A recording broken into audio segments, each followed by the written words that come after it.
kọra ọdụ anyị ji egwu ọda ekene Udochukwu Nnaji aka Chemical Reaction CEO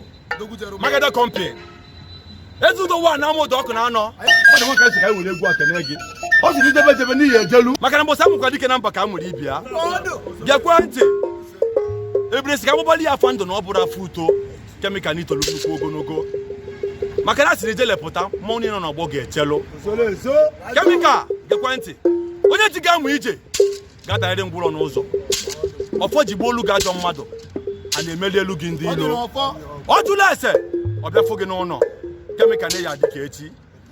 anyị na-asị na ya happy birthday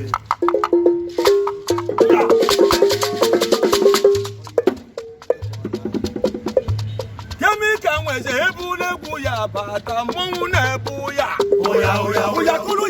ya mbe oya Chemical odogwu oya mmọnwụ na-ebe onye ji ga-amụ ije mmọnwụ na-ebe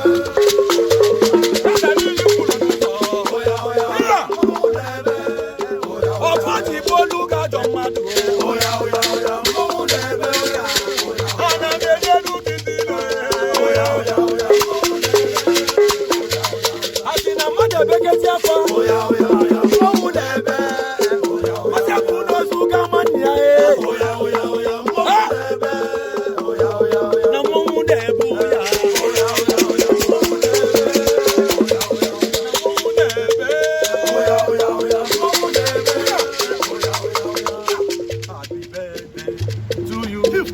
Happy birthday, Chemical.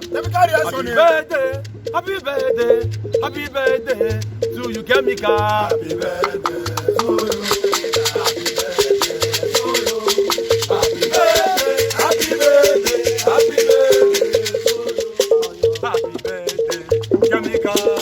Happy birthday,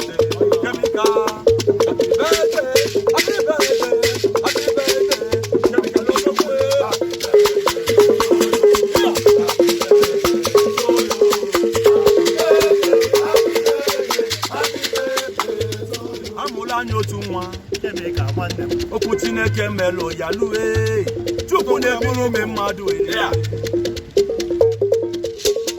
ezi Chukwu na-ebi n'ime mmadụ kasị mma onye ya ezi nkwado Chemical na ọ bụ na ọka ya ome unu afụgo na Chineke anyị dị ebube ma dị ngọzi unu afụgo na omezu ụgbọ nkwa ya ọkwaniru anyị ka amụma nke a eze rọdọ pụghị igbochi ya dịka ọchịchị na pụghị igbochi ya eze ma ọ bụ na ọka ya ome anyị rụkwara ezi nne ya goziri afọ ekwuchie ya ụkwụ n'ime ya ka mụrụ onye nwanyị aga m ewere obi tere ya ozi ebe Chemical nweze na alụlụ ọ na-ejere chimozie ụgbọ ọbụla nwere lụlụ chukwu n'ihi na onye nwụrụ nwa pụrụ ife Chukwu Udochukwu aga m ewere obi m tere ya ozi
chemical reaction many more years.